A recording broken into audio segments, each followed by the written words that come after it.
नमस्कार, हरे कृष्णा। मैं आपका astrology friend doctor Mahesh Joshi. आज दोस्तों मैं एक ऐसी सीरीज लेकर आया हूँ जिसके बारे में अक्सर एस्ट्रोलॉजर्स जरूर ये प्रश्न पूछते हैं।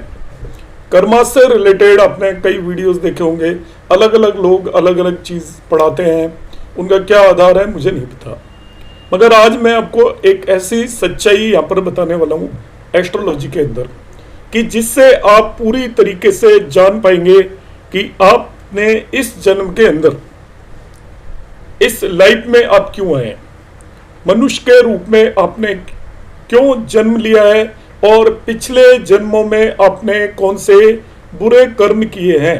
क्योंकि जो मनुष्य के रूप में व्यक्ति जब भी जन्म लेता है तो डेफिनेटली उसने कुछ बुरे कर्म जरूर किए होंगे, क्योंकि मानव योनि मृत्यु लोक के अंदर आपके उन कर्मों का सजा या भोग भोगने के लिए ही मिलती है। तो हम क्या जन्म कुंडली से देख सकते हैं कि हमने पिछले जन्म में किस तरीके से गलत या खराब कर्म किए थे जिनकी सजा हमें इस जन्म में मिलने वाली है, और यदि सजा मिलने वाली है तो उससे क्या बचा जा सकता है। आप सभी से रिक्वेस्ट है, जो भी लोग इसके अंदर इंटरेस्ट रखते हैं, क्योंकि ये समझने वाली एस्ट्रोलॉजी है, ये कोई जो हम कहते हैं पॉपुलर एस्ट्रोलॉजी नहीं है, जो लोग ऐसे छोटे मोटे वीडियोस देखकर एंजॉय करना चाहते हैं उनके लिए नहीं है, ये समझदार लोगों के लिए जितने भी वीडियोस हैं। और यदि आप समझना चाहते हैं तो मैं बड़े आसान तरीके से इसको समझाऊंगा। सीरीज के अंदर 6, 7, 8 वीडियो जितने भी होंगे मैं सभी बनाकर आपको एक्सप्लेन करूंगा। मेरा बहुत लंबा एक्सपीरियंस है, जनरली मैं इन टॉपिक्स को टच नहीं करता हूं, मगर जब मैं पढ़ाता हूं तो अक्सर लोग भ्रमित हुए रहते हैं। यूट्यूब पर वीडियोस देखते हैं, कोई कर्मा अलाइनमेंट की बात करता है, कोई past life karmas, cause of birth, ये सारे क्वेश्चंस अब लोग करते हैं बात, मगर इनमें कोई भी चीज करेक्ट नहीं है। ना तो कोई कर्मास अलाइन कर सकता है, दुनिया के अंदर कोई कर्मास अलाइन नहीं कर सकते। आप जिस दिन पैदा हुए हो उस दिन आपके कर्मास डिसाइडेड है। आप केवल इतना भर कर सकते हो कि उन कर्मास को किस तरीके से करोगे ये आपके ऊपर डिपेंड करता है। कर्म क्या आपके होने वाले हैं वो सब पूर्व निर्धारित है, आप उन्हें चेंज नहीं कर सकते। इसलिए कर्मा अलाइनमेंट जैसा कोई भी कंसेप्ट एग्जिस्ट करता नहीं है। दूसरी बात, हमारा पर्पस क्या है इस जन्म का? हर व्यक्ति का पर्पस एक ही है, आपने पूर्व जन्म में जो कर्मास किए हैं खराब उनकी सजा भुगतना, इसके अलावा और कोई भी पर्पस नहीं है। मगर इस जन्म में आपको जिन कर्मों को करने की छूट मिली हुई है उन कर्मों में यदि आप ईमानदारी से काम करेंगे तो आने वाले जन्मों में और इस जन्म में भी आपको राहत मिलेगी और आप इस जीवन और मरण के चक्र से भी बाहर निकल सकते हैं। तो आपको जो भी कर्म करने के लिए मिले हैं, आप घर के अंदर कोई काम कर रहे हैं तो उस काम को ईमानदारी से करेंगे तो यही कर्मा अलाइनमेंट है, और इसके अलावा कर्मा अलाइनमेंट कुछ भी नहीं है। क्योंकि कर्मास तो वही है जो ईश्वर ने आपके लिए निर्धारित किए हुए हैं। पूर्व जन्म के बेस पर कर्मास आपके ऑलरेडी डिसाइडेड है। इस लाइफ का पूरा साइकिल आपकी दशाओं के द्वारा, ट्रांजिट के द्वारा पहले से ही फिक्स कर दिया गया है। आपको कहां किस समय पर होना है वहीं होंगे आप, मगर वहां रहकर आप किस तरीके से बिहेव करते हैं वो आपके ऊपर, आपकी इच्छा के ऊपर, आपकी दृढ़ इच्छा, दृढ़ संकल्प पर निर्भर करेगा। यदि आप दृढ़ संकल्प रखकर चलेंगे तो उन चीजों से बाहर निकल जाएंगे। अब मैं आपको देखना सिखाऊंगा कि आपने पिछले जन्म में कौन से खराब कर्म किए हैं। कर्म आपने खराब किए हैं ये निश्चित है।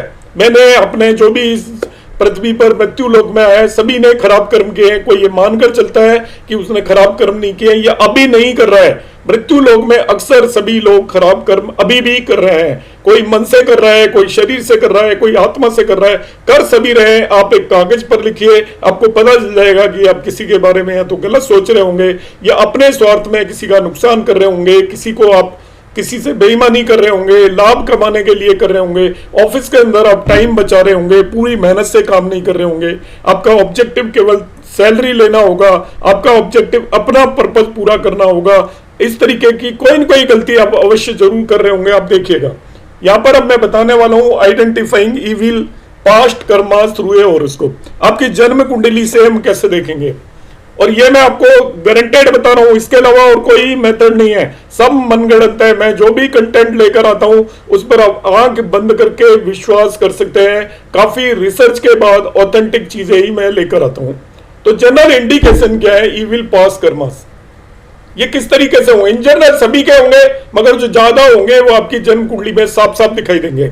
यदि आपकी जन्म कुंडली के अंदर छठे, 8वें और 12वें भाव में तीन जगह से लगने से, आरूढ़ लगने से या चंद्रमा से कोई भी शुभ ग्रह जाकर बैठ गया है, शुभ ग्रह आपके होंगे जुपिटर, शुभ ग्रह होगा वीनस, शुभ ग्रह मरकरी होगा यदि वो सूर्य के साथ नहीं है, शुभ ग्रह पक्ष बल में यदि बली है तो चंद्रमा होगा। इनमें से कोई भी प्लेनेट आपकी कुंडली के अंदर लगने से या आरूढ़ लगने से या चंद्रमा से छठे, 8वें, 12वें भाव के अंदर जाकर बैठ गए तो निश्चित मानिए आपने कुछ बुरे कर्म पिछले जन्म के अंदर किए हैं। कौन से किए हैं ये भी मैं बताऊंगा। इसी तरीके से आपके केंद्र और त्रिकोण भावों में पहला, चौथा, 7वां, 10वां, जिन्हें हम विष्णु स्थान बोलते हैं, त्रिकोण भाव 5वें और 9वें के अंदर अशुभ ग्रह जाकर बैठ गए, अशुभ ग्रह मैलिफिक प्लेनेट बैठ गए हैं, या फिर स्पेशली, इसमें भी स्पेशली वहां पर वो है सेकंड लॉर्ड, 5th लॉर्ड और 10th लॉर्ड है। वो जो प्लेनेट है आपके जो मैलिफिक है वो आपके सेकंड लॉर्ड, 5th लॉर्ड और 10th लॉर्ड होकर आपके केंद्र या त्रिकोण भावों के अंदर जाकर बैठ गए हैं। ध्यान रखिएगा, मैलिफिक प्लेनेट यदि केंद्र और त्रिकोण को ऑक्यूपाई कर रहे हैं, पहली कंडीशन, और यदि वो मैलिफिक प्लेनेट जो केंद्र और त्रिकोण को ऑक्यूपाई कर रहे हैं, यदि वो आपका सेकंड लॉर्ड, 5th लॉर्ड या 10th लॉर्ड है तो वो डेफिनेटली और भी प्रॉब्लम क्रिएट करेंगे। या मैलिफिक प्लेनेट यदि आपके दूसरे, 5वें या 10वें भाव के अंदर बैठे हुए हैं, वो भी इंडिकेट करते हैं आपके बुरे कर्मों को। और कौन से बुरे कर्म किए होंगे वो हम डिस्कस करेंगे। मैं फिर से रिपीट कर देता हूं। पहला स्टेप आप ये देखिए कि आपकी जन्म कुंडली के छठे, 8वें और 12वें भाव में कहां से देख रहे हैं, लगने से, आरूढ़ लगने से, चंद्रमा से यदि कोई भी शुभ ग्रह बैठा हुआ है, प्लेस्ड है, विराजमान है, तो समझ लीजिए आपने गलत कर्म किए हैं पिछले जन्म के अंदर। दूसरा, यदि कोई भी मैलिफिक अशुभ ग्रह यदि आपके केंद्र या त्रिकोण भावों में बैठा हुआ है, और पर्टिकुलरली वो अशुभ ग्रह होने के साथ साथ यदि सेकंड लॉर्ड हो जाता है, 5th लॉर्ड हो जाता है, 10th लॉर्ड हो जाता है, तो आपने पिछले जन्म में आपके जो भी दुष्कर्म किए हुए हैं, इविल कर्मास का मतलब दुष्कर्म, गंदे काम किए हैं, कौन से काम किए हैं, किस तरीके से देखेंगे। एक्चुअली कर्मास को 3 तरीके से डिवाइड किया हुआ है। आपके जो कर्मास 3 तरीके के होते हैं, एक होता है कायिक कर्म, कायिक, काया जो करती है, काया नहीं शरीर जो करता है, उसको हम फिजिकल एक्शंस बोलते हैं। हम शरीर से जो कर्म करते हैं, किसी को मार दिया, पीट दिया, इस तरीके की चीज होती है, वो होता है कायिक कर्मा। किसी का कोई जानवर मार दिया, किसी गाय को लात डंडा मार दिया, गाय का कत्ल कर दिया, किसी इंसान को मार दिया, इस तरीके से हमने जो कर्म किए हैं वो आपके कायिक कर्मास होते हैं। दूसरा होता है मानसिक कर्मास, मेंटल थॉट्स, हम किसी के बारे में बुरा सोच रहे हैं। आप और हम में से अक्सर लोग मेंटल ये कर्मास तो खराब करते ही हैं। आप लिखिएगा, सोचिएगा ध्यान से, आपने किस किस के बारे में बुरा सोचा है, डेफिनेटली आपने जरूर सोचा होगा। ऐसा कोई व्यक्ति नहीं है जो दूसरों के लिए कभी बुरा नहीं सोचता, उसको बोलते हैं मानसिक कर्मास। तो दूसरे आपके मेंटल थॉट्स, फर्स्ट वन थे आपके फिजिकल एक्शन, और तीसरे होते हैं वाचिक कर्मा जो हम स्पीच से करते हैं। किसी को भी हम गलत भाषा में बोल रहे हैं, किसी का भी दिल दुखा रहे हैं, बोलकर हम किसी की बेइज्जती करते हैं। बेइज्जती करना क्या होता है, वाचिक कर्म ही होता है। बेइज्जती, बेइज्जती कभी भी मन से नहीं की जाती। आप मन के अंदर कुछ सोच रहे हो तो उसकी बेइज्जती नहीं होगी। बेइज्जती होने के लिए हम किसी को गाली देंगे, उसका अपमान करेंगे। तो ये 3 तरीके के आपके कर्मास होते हैं। इन तीनों कर्मों को करने पर भी आपको इविल कर्मास है, इनकी सजा 100% मिलती है। और हमारी जन्म कुंडली देखकर हम बता सकते हैं कि पिछले जन्म के अंदर हम कौन से खराब कर्मास करके आए। और प्रश्न कुंडली यदि आप बना लेते हो आपकी अभी के समय की, तो आप यह भी निर्धारित कर सकते हो कि इस जन्म में इनमें से आप अब तक कौन कौन से खराब कर्मास कर चुके हो। किए हमने डेफिनेटली जरूर होंगे। यदि किसी को आपने मारा पीटा नहीं है, किसी को आपने गाली गलौच नहीं की है, तो आपने डेफिनेटली मानसिक तौर पर किसी न किसी के बारे में बुरा सोचा होगा, जिसे हम मानसिक कर्मास बोलते हैं। इंडिकेशंस क्या है, आप ध्यान से देखिए। सबसे पहला आपको क्या देखना है, आप देखिए आपके सेकंड हाउस, 5th हाउस या 10th हाउस में से कहीं पर भी कोई अशुभ ग्रह बैठा है क्या। सेकंड हाउस में यदि अशुभ ग्रह बैठा हुआ है, इसका मतलब आपने वाचिक कर्मास, स्पीच के थ्रू खराब कर्मास किए हैं, लोगों को गाली गलौज दी है, उनका अपमान किया है।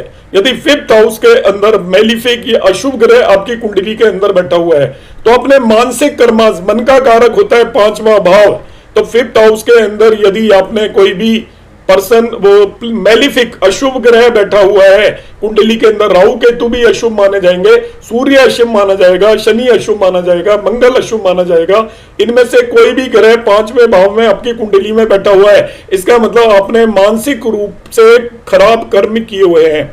और इसी तरीके से 10th हाउस आपका कर्म भाव है, और 10th हाउस का कर्म जो हमारा शरीर करता है, दूसरा भाव आपका स्पीच या वाणी का भाव है जो आपकी जिब्या करती है। तो मेलिफिक यदि सेकंड हाउस में बैठा हुआ है तो आप समझ लीजिए आपने बोलकर या वाणी के थ्रू आपने खराब कर्म किए हैं। यदि आपके पांचवें भाव के अंदर कोई अशुभ ग्रह बैठा हुआ है जन्म कुंडली में, इसका मतलब आपने मानसिक मेंटली किसी के बारे में बुरा सोचा है, द्वेष, ईर्ष्या, जेलसी, ये आपके अंदर रहा है दूसरे लोगों के लिए। और यदि 10वें भाव के अंदर मेलिफिक प्लेनेट है तो शारीरिक रूप से आपने दुष्कर्म या खराब कर्म किए हुए हैं। अब क्या होता है, दीज कर्मास में मैनिफेस्ट एज कर्सेस और शापस। हम कहते हैं कि हम तो कोई भी बुरा कर्म नहीं कर रहे, मगर हमारे साथ ऐसा हो रहा है, वैसा हो रहा है, तो इन सभी का श्राप लगता है हमें, और श्राप आपको अगले जन्म में और इस जन्म में कभी भी आपको पीड़ित कर सकता है। मगर पिछले जन्म में आप जो दुष्कर्म करके आए हैं, पिछले कई जन्मों तक, एक जन्म में नहीं 10-15 जन्मों में जो भी आप खराब कर्म करके आए हैं, वो अगले जन्म में इकट्ठे होकर आगे बढ़ते चले जाते हैं, और उनका आपको यहाँ पर असर इस जन्म में दिखाई देता है। कुछ असर इस जन्म में दिखाई देगा और जो बाकी बच जाएंगे उनका असर अगले जन्म में दिखाई देगा। तो इस तरीके से उनका आपको श्राप लगता है। जब आप किसी को पीड़ित करते हैं तो उसकी आत्मा आपको गाली देती है, जिसे हम श्राप बोलते हैं। फर्दर अब इसको हमने देखना क्या है और उसकी रेमेडीज क्या होंगी, ध्यान से समझिएगा। इसको मैं समझाता हूं जरा एक एग्जांपल लेकर। यहां पर मैं एक कुंडली लगा लेता हूं, किसी व्यक्ति की मैंने कुंडली लगाई हुई है, मैं अपनी भी कुंडली लगाऊंगा तो उसके अंदर भी खराब कर्मास होंगे। आप ये मत मान के चलिए कोई भी व्यक्ति बचेगा इससे। जो इंसान के रूप में, मनुष्य के रूप में यहाँ पर जन्म लिया है, उसने डेफिनेटली कोई न कोई खराब कर्म किए हैं, या तो मानसिक किए हैं या वाचिक किए हैं, या उसने आपका फिजिकल या शारीरिक रूप से कर्म किए हैं। अब इस व्यक्ति की कुंडली में देखता हूं ध्यान से। देखिए इसके 12th हाउस के अंदर एक बेनिफिक प्लेनेट जाकर बैठ गया है, वीनस, जो ये इंडिकेट करता है कि इसने खराब कर्मास किए हुए हैं डेफिनेटली। फर्दर अब मैं देखता हूं यहाँ पर इसके केंद्र भाव में शनि बैठा हुआ है, इसका मतलब इसने खराब कर्मास किए हुए हैं। जब भी केंद्र या त्रिकोण में आपका मेलिफिक प्लेनेट बैठा हो, त्रिकोण में देखिए राहु बैठा हुआ है, इसका मतलब खराब कर्मास डेफिनेटली इसने किए हुए हैं। ये राहु बैठ गया है यहाँ पर, और सैटर्न भी बैठ गया है। ये केंद्र त्रिकोण के अंदर 2 मेलिफिक प्लेनेट बैठे हुए हैं। केवल बेनिफिक बैठे होते, आइडियल कंडीशन होती है केंद्र त्रिकोण में केवल बेनिफिक बैठे हैं तो उसने कोई भी खराब कर्म नहीं किया। मगर केंद्र त्रिकोण में तो मेलिफिक बैठ गए और 6-8 बारे में बेनिफिक बैठ गए, इसका मतलब उसने खराब कर्मास किए हैं। तो लगने से साफ साफ नजर आ रहा है। देखिए ये सैटर्न बैठा हुआ है, यहाँ पर राहु बैठा हुआ है। फर्दर अब यहाँ पर आके मैं देखता हूं कि ये वीनस बैठा हुआ है लग्न से। अब आरूढ़ लग्न निकालेंगे। आरूढ़ लग्न निकालने के लिए हम क्या करते हैं, लग्न से इसके लॉर्ड तक काउंट करिए, 1-2 काउंट किया लॉर्ड तक, इसका लॉर्ड मार्स है, यहां से काउंट किया 2 हुआ। अब लॉर्ड से फिर 2 काउंट करिए, 1-2, ये आरूढ़ लग्न है इसकी, 3 साइन में आरूढ़ लग्न है। अब आरूढ़ लग्न से भी केंद्र और त्रिकोण में यदि मेलिफिक प्लेनेट बैठे हुए हैं आरूढ़ लग्न से भी, तभी भी उसके कर्म अच्छे नहीं है। और आरूढ़ लग्न से जब भी आपके 6-8 बारे में शुभ ग्रह बैठे हुए हैं तभी भी उसके कर्म अच्छे नहीं है, हम ऐसा मानकर चलेंगे। तो ये आपका सिंपल कंसेप्ट है। चंद्रमा से भी देख सकते हो, जैसे चंद्रमा यहां पर बैठा हुआ है, आपको मेन तो लग्न से देखना है क्योंकि फिजिकल वर्क जनरली लग्न से किया जाता है। मगर इन तीनों केसेस में चंद्रमा से देखते हैं हम यहां से 1, 2, 3, 4, 5। ये आपका देखिए त्रिकोण के अंदर मेलिफिक प्लेनेट आ गए, सैटर्न और मरकरी दोनों मेलिफिक है यहाँ पर, 6, 7, 8, 9। ये त्रिकोण में फिर मेलिफिक आ गया। देखिए चंद्रमा से भी मेलिफिक आ रहे हैं, चंद्रमा से भी मेलिफिक है और आपका लग्न से भी मेलिफिक है त्रिकोण में, 1, 2, 3, 4, 5, 6 और छठे भाव के अंदर भी मेलिफिक है। तो कोई बात नहीं, आपका चंद्रमा से बेसिकली त्रिकोण में के अंदर पांचवें और नवे भाव के अंदर मेलिफिक है, वो भी इंडिकेट करते हैं कि इस व्यक्ति ने आपके खराब कर्मास किए हैं। अब कौन से खराब कर्मास किए हैं ये हमें डिसाइड करना है। खराब कर्मास पता चल गए, आप अपनी कुंडली में लगा लीजिए, आपको 1 मिनट में पता चल जाएगा आपने खराब कर्मास किए हैं। कौन से किए हैं? सेकंड भाव के अंदर यदि मेलिफिक प्लेनेट बैठा हुआ है, ध्यान से देखिए, दूसरे भाव में 2-2 मेलिफिक प्लेनेट बैठे हुए हैं, मतलब इसकी वाणी तो बिल्कुल खराब रही होगी, गाली गलौच और हिंसात्मक वर्ड ये बोलता होगा व्यक्ति। इसके 5वें भाव के अंदर मेलिफिक प्लेनेट बैठे हुए हैं, तो मन से लोगों से जलता होगा, किलसता होगा या उनके बारे में बुरा सोचता होगा, ये 100% श्योर है। 10वें भाव के अंदर कोई भी मेलिफिक नहीं है, इसका मतलब इसने मारपीट और इस तरीके के हिंसात्मक कार्य नहीं किए हैं। तो पिछले जन्म में इसकी जवान गंदी थी, पिछले जन्म के अंदर इस व्यक्ति का आपका सोच गंदी थी और इस तरीके से इसने खराब कर्मास किए हुए हैं। देखिए कितना सटीक तरीके से आ रहा है, इसने शारीरिक रूप से कोई भी खराब कर्मास नहीं किए। 10th हाउस के अंदर कोई भी मेलिफिक प्लेनेट नहीं बैठा हुआ है। एक और देखिए, यही इंडिकेशन है कि इसने वाणी से तो बहुत ही खराब किया है। इसका जो सेकंड लॉर्ड है वो आपके 12वें भाव में जाकर बैठ गया, तो 6 से 12 में यदि बेनिफिक प्लेनेट है वो भी मेलिफिक कर्मास को इंडिकेट कर रहा है। यदि वो स्पेशली सेकंड लॉर्ड है तो समझ लीजिए वाणी के रूप में खराब काम किए। स्पेशली यदि वो 5th लॉर्ड है, 5th लॉर्ड यहां पर हम देखते हैं तो वो 6-8-12 में नहीं बैठा। स्पेशली वो यदि आपका 9th लॉर्ड है वो भी 6-8-12 में नहीं बैठा, सॉरी 10th लॉर्ड है, 10th लॉर्ड यहाँ पर हो गया सैटर्न, तो वो भी 6-8-12 में नहीं बैठा हुआ है। और 10th लॉर्ड वैसे बेनिफिक प्लेनेट है, इसलिए सॉरी 10th लॉर्ड इस केस में मेलिफिक प्लेनेट है, मगर यदि बेनिफिक प्लेनेट यदि सेकंड लॉर्ड होकर 6-8-12 में बैठता है तो उसके वाचिक कर्मास खराब है। बेनिफिक प्लेनेट यदि आपका 5th लॉर्ड होकर 6-8-12 में बैठता है तो उसके मानसिक कर्मास खराब है। बेनिफिक प्लेनेट यदि 10th लॉर्ड बैठकर 6-8-12 में बैठता है तो उसके फिजिकल जो भी है अपने शारीरिक रूप से उसने दुष्कर्म किए होंगे। इस तरीके से इन कॉम्बिनेशन को यूटिलाइज कर सकते हैं आप अपनी कुंडली में। आज ही देखिएगा, इस सीरीज को आगे जारी रखूंगा, इसके अंदर मैं आपको बहुत सारे अलग अलग कंसेप्ट बताऊंगा। यह भी बताऊंगा आप पिछले जन्म में किस उम्र में आपकी डेथ हुई थी, पिछले जन्म में आप मेल थे या फीमेल थे, और अगले जन्म में आप क्या बनने वाले हैं ये भी मैं आपको बताने वाला हूं। इस सीरीज को बिल्कुल छोड़िएगा मत। आप यदि एक्चुअल एस्ट्रोलॉजी के अंदर बिलीव करते हैं, कर्मास में बिलीव करते हैं, तो आप बिल्कुल मत छोड़िएगा। और आप सीखने के लिए यदि कोई और चीज कर रहे हैं तो वो आप कर सकते हैं। इसके मैं आपको रेमेडीज बता देता हूं साथ में। यदि लग्न से यदि आपको कॉम्बिनेशन नजर आ रहे हैं, इस कुंडली में चंद्रमा से भी थे, वो मैंने डिस्कस नहीं किए, आरूढ़ लग्न से भी हो सकते हैं। आप देखिए तीनों से लग्न से यदि कॉम्बिनेशन आ रहे हैं तो आपको कर्स और हेटर्ड फ्रॉम अदर्स, दूसरे लोगों से आपको एक तरीके से श्राप मिला हुआ है, और उसके लिए इसके रेमेडी है, इस जन्म के अंदर आप चैरिटीज करेंगे, दान दक्षिणा लोगों को देंगे, जरूरतमंद लोगों की मदद करेंगे, तो आप इन कर्मास के बोझ से कुछ हद तक मुक्त हो जाएंगे। आरूढ़ लगने से यदि ये प्रॉब्लम आ रही है आपकी आरूढ़ लगने से, तो वो आपको मान के चले कि आपने ब्राह्मण्स को दुखी किया। यहाँ पे ब्राह्मण्स का मतलब ऐसे लोग जो ज्ञानी लोग हैं, जाति वगैरह के बेस पर नहीं बता रहा हूं, ब्राह्मण वर्ण है एक्चुअली, ये ब्राह्मण जाति नहीं है। जो लोग पढ़ाते लिखाते हैं, ज्ञानी लोग हैं, उनका उपास उड़ाया होगा, वाणिक कर्मासी हो गए, वो आपको कोई चीज समझा रहा है, आपको बेवकूफ है, तो इस तरीके से मानसिक है, उसके बारे में आपने हेटर्ड होगी आपके मन के अंदर। तो उस केस में आप पढ़े लिखे लोगों को, ज्ञानी लोगों को आप जो भी खिला सकते हो, भोजन करा सकते हो। आप ब्राह्मण्स में बिलीव करते हो, ब्राह्मण्स को कराइए, आप और किसी में बिलीव करते हो और किसी को कराइए, मगर यहाँ पर ब्राह्मण का मतलब वर्णास है, जो लोग पढ़ाने सिखाने का, पूजा पाठ का काम करते हैं, वो सभी लोग ब्राह्मण्स हैं। यदि चंद्रमा से यदि ये कॉम्बिनेशंस आपको नजर आते हैं तो ये आपका इसके अंदर ब्लैक मैजिक और इविल एक्शंस फ्रॉम एनिमीज होगा आपके ऊपर। इसका जो कॉज ऑफ मिसफॉर्च्यून है, यदि चंद्रमा से आ रहे हैं तो आपका इस जन्म के अंदर मिसफॉर्च्यून है, मिसफॉर्च्यून की वजह है आपकी ब्लैक मैजिक, या जो आपके शत्रु हैं वो आपके अगेंस्ट कुछ ना कुछ इस तरीके का काम करेंगे जिससे आपको इस जन्म के अंदर सफरिंग होंगी, ये ध्यान रखना है।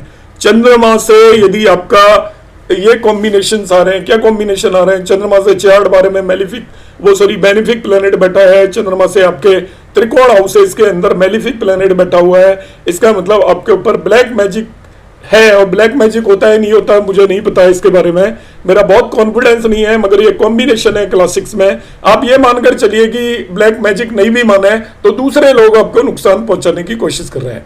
मॉडर्न उसमें पर्सपेक्टिव में हम देखेंगे तो समझिए कि आपके जो दुश्मन है, आपके कार्य क्षेत्र में जो दुश्मन है, आपके बिजनेस के अंदर जो दुश्मन है, वो आपको प्रॉब्लम क्रिएट करने की कोशिश कर रहे हैं। इसके अंदर आपको करना है चैरिटी टू नीडीज। जो जरूरतमंद लोग हैं उन्हें आप दान दक्षिणा दें। लाइक सर्दी जब होती है आपकी, विंटर, आप देखते हो रोड पर लोग कांप रहे होते हैं, आप उसको ब्लैंकेट वगैरह कुछ डोनेट कर सकते हैं, कुछ कपड़े दिला सकते हैं। जरूरतमंद लोगों को आप दान दक्षिणा दें तो इन कर्मा से आपको मुक्ति मिलेगी। तो आप इसको जारी रखिएगा। मैं फिर से प्रॉमिस कर रहा हूं, इस पूरी सीरीज को मैं आगे बढ़ाऊंगा। आप 1 बाय 1 यदि वीडियोस को देखेंगे तो आपको मैं उम्मीद करता हूं कि बहुत इसके अंदर मजा आने वाला है। नमस्कार, धन्यवाद।